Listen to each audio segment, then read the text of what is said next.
भील के राजा एक शिव भक्त, एक देशभक्त और एक बेटी के भक्त। आई थिंक उससे पावरफुल कॉम्बिनेशन हो ही नहीं सकता, क्योंकि ऐसे इंसान को आप हाथ भी नहीं लगा सकते।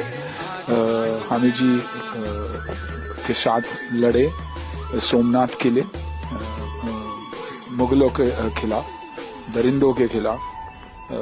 यही चाहा उन्होंने कि हमारे देश को कुछ होना नहीं चाहिए, और जो ऑलरेडी लूट मची थी उसको उन्होंने रोकने की कोशिश की। तो I think from an age perspective, from a character perspective ऐसा कुछ नहीं था जिसके लिए मुझे सोचना भी पड़े। और कहानी इतनी खूबसूरत थी। देखिए, हमें स्कूल में भी हमेशा सिखाया गया है, तो हिस्ट्री की बात करते तो हमें ताजमहल के बारे में और शाहजहां के बारे में और औरंगजेब के बारे में सिखाया गया।